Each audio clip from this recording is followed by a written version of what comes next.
কি খবৰ চাগে আপোনাৰ ভাল যাৰ বেয়া চলিছে আপোনাৰ দিনবোৰ ভাল হওক। আজি যিহেতু মোৰ 18 দিন কালি আছিলে, আজি 19 দিন। কালি মানে কি হ'ল, ভেকচিন দিব লাগিছিলে, ভেকচিন দিব নোৱাৰিলোঁ। তেতিয়া আজি সকলো দেখাবলৈ চেষ্টা কৰিম, ভিডিঅ'টো লাষ্টলৈকে চাই যাব। যি য'ত সকলো দেখাম, মানে কেনে কি হয় সকলো দেখাবলৈ চেষ্টা কৰিম। ফিডাৰ ডিঙাৰ কি কৰিব লাগে, কেনেকৈ মুচিব লাগে, কেনেকৈ চাফ চিকুণ কৰিব লাগে, আৰু নুমুচিলে কি হয়, আৰু কি সকলো ভাঙি পাতি বুজাবলৈ চেষ্টা কৰিম। ভিডিঅ'টো লাষ্টলৈ চাই যাব। তেনে বলক ভিডিঅ'টো আৰম্ভ কৰোঁ।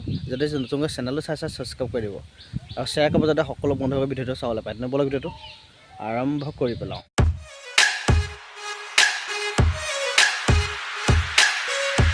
এখন দেখিবলৈ পাইছে, মোৰ মানে নতুনকৈ চালি এখন দি আছোঁ। চলীয়া চালিয়ে দিছোঁ, মানে এনেকৈ এইটো চিষ্টেমত চালি এখন দিছোঁ। দেখিছিলে পুৰণা খেৰ আছিলে, খেৰ দি চাল দিছোঁ। চাল দিয়াৰ পাছত ওপৰত পাল দিছোঁ। খেৰটো মানে পুৰণা খেৰ, এনেই বান্ধি দিয়া নাই ওপৰত, এনেই ওপৰত দি দিছোঁ। বস্তু দেখিবলৈ পাইছে, মানে কি ইয়াত পোৱালি অলপ ৰখাব লাগিব, সেইটোকে।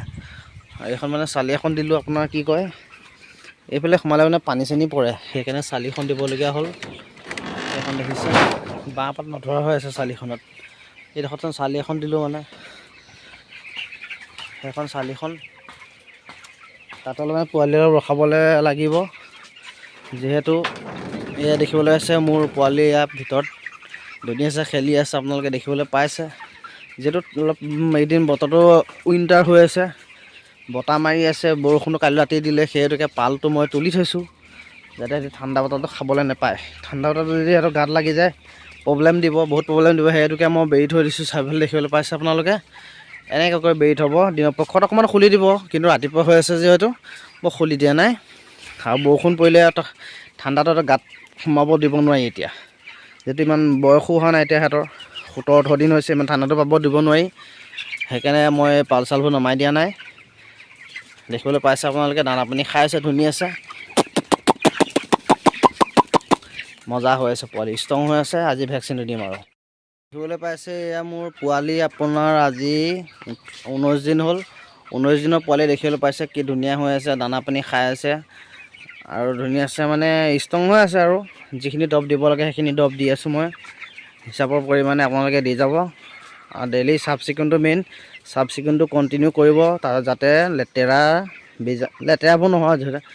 লেতেৰা মানে কি হয়, ধৰি লওক লেতেৰা যিমান হ'ব ইমানে আপোনাৰ বীজাণু চিজাণু বেছি জমা হ'ব। চাফ চিকুণকৈ ৰখাব সদায় ফাৰ্মখন, আৰু পোৱালিবোৰ ধুনীয়া হৈ থাকিব, একো প্ৰব্লেম নহয়। যিমানে লেতেৰাকৈ থ'ব, সিমানে বীজাণু আহি জমা হ'ব, প্ৰব্লেম হ'ব পিছলৈ আপোনালোকৰ, অধিক লছ খাই যায়। সেইটোকে আপোনালোকে কি কৰিব, চাফ চিকুণটো মেইন। যেনেকৈ আপোনাৰ ঘৰত চাফ চিকুণ কৰিব লাগে, ব্ৰইলাৰ ঘৰটো একেই কথা, সদায় চাফ চিকুণ কৰিবই লাগিব।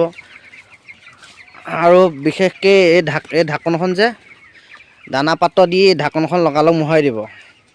এইখনত কি হয়, যোনবোৰ আপোনাৰ ধূলি থাকে, সেই ধূলিবোৰ আপোনালোকে মানে পাউডাৰ, দানা দিয়াৰ পাছত যিটো পাউডাৰ পৰি যায়, সেই পাউডাৰটো কি কৰিব, কাপোৰ এখন দি বস্তুটো এনেকৈ ধুনীয়াকৈ মোহাৰি দিব। সেইটো মানে পাউডাৰ বুলি নহয়, সেইটো মেডিচিন। সেই বস্তুটো খুৱাব লাগে ব্ৰইলাৰক। আৰু যদি সেই বস্তুটো এনেকৈ মোহাৰি দিলে তললৈ সোমাই যাব, এনেও খাই দিব, সেইটোৱে বস্তুটো মেডিচিন, মানে নহয় জানো, ভাল পাউডাৰটো খুৱাব লাগে। কিন্তু এই যদি বস্তুটো, সেই পাউডাৰটো যদি আপোনালোকে 3-4 দিন বা 5 দিনৰ পিছত বস্তুটো লাগি থাকে, তলত যদি মোহাৰি দিয়ে, সেইটো খালে কি হয়, এটা পায়খানাত ঢিলা হৈ যায়। সেইটো বস্তু নকৰিব।